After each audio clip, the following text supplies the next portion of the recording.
Thank you for tuning in to another Spicy Toast gaming video, and today we're covering the top 5 best starter decks in Path of Champions.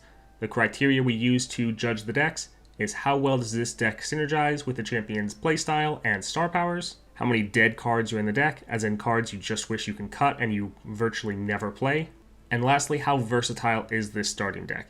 Do you have answers for what the enemy throws at you, either ways to protect and buff your characters, or ways to get rid of enemy targets? Before we get started though, just want to say a quick shout out to all of our awesome members. Huge encouragement, help keeps me here making daily videos for all of you guys. Thank you, you are amazing. If you guys like the video, definitely like and subscribe, and let's get into it. Up first we have Aatrox, and Aatrox is entirely built around the Darkin equipment. So if we take a look at his star powers, when an equipped ally strikes, reduce the cost of a random card in hand by 2, and then your 2-star game start create 2 random Darkin equipment in hand. Already this is synergizing pretty well together, but if we take a look at the starting deck, he has more Darkin equipment built into the deck. Also in this deck, everything is below 4 cost other than Aatrox himself, so that is very nice.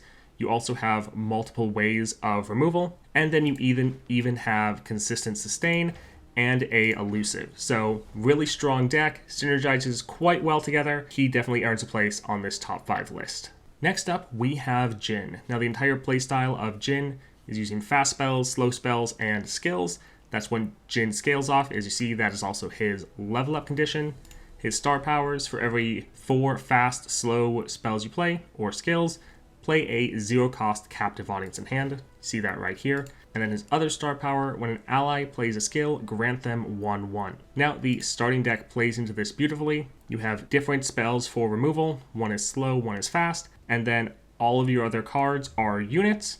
They all have a skill as well, giving you either removal, damage on the enemy nexus, or just good control. His entire deck plays very well together, gives you multiple ways to control the enemy board or remove their units, and one of the best feeling decks in the game in my opinion. That's why he earns his place on this list. Up next we have LeBlanc, the best champion in the game in my opinion, and then one of the champions that was also just added this patch. With LeBlanc you want to be hyper aggressive and also striking for a minimum of 5 damage. For your star powers you have Deceptively Deadly, create a fleeting sharpened resolve in hand at cost 0. You see that right here. Give an ally 3 power and 2 health this round. And then for your 2-star, if you've leveled a champion this game, when allies attack, summon a attacking ephemeral LeBlanc. For your starting deck, all of your units are able to hit that 5+ power if you use that sharpened resolve on them. That is very important for multiple reasons. For one, 2 of your spells have the reputation effect. So reputation, activate if allies have struck for 5 or more damage at least 4 times this game. You're able to get this off very quickly, since again, all of your cards are able to hit for that 5+ power, especially if they've been buffed up with that sharpened resolve you're getting from your star powers. In her deck, it's all very cheap, the most expensive being the Whispered Words, but even this will go down to a 2 cost once it gets its reputation effect. With the Whispered Words, you have Draw 3, very strong. Bloody Business and Blade's Edge make up excellent removal. And then all your other cards work in a hyper-aggressive playstyle. Now, while LeBlanc is very strong herself and definitely the strongest champion in the game, even if you don't draw LeBlanc, it's not really a problem. You still have a very strong deck that's able to take down pretty much anything in the game. Next up, we have Kindred. Kindred is all about the slay mechanics, so using spells, skills, or attacks to kill your own units or enemy units, and that's what the entire deck is based around. For the star powers, you have Ashes to Ashes, round start summon a prey. If you already have one, instead grant your prey last breath, deal 2 to the enemy nexus. So you see prey right here. And then Circle of Death, create a Spirit Journey in hand. If you already have one, reduce its cost by 2. So Spirit Journey, kill a unit, then revive it. And then this is also Kindred's champion spell. For your starting deck, it is very good.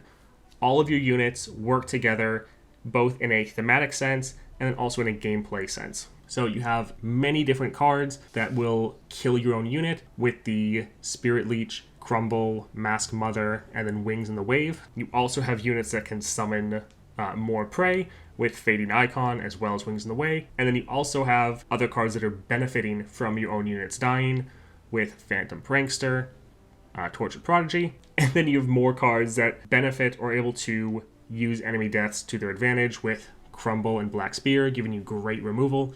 The entire deck works very well together. The only card that I would normally want to remove is Tortured Prodigy, just because it's a little expensive. But other than that, the entire deck works very well together. Even Tortured Prodigy with Kindred, your games might go a little bit longer, and so you still will be able to play this sometimes. So we did just look at LeBlanc, and while yes, LeBlanc is one of the strongest champions in the game, Kindred actually, while more middle of the tier, has one of the best made decks that just synergizes so well together, as well as giving you a lot of different options. And so Kindred, I think, has one of the best decks in the entire game. Next up, for our honorable mention, we have Jinx.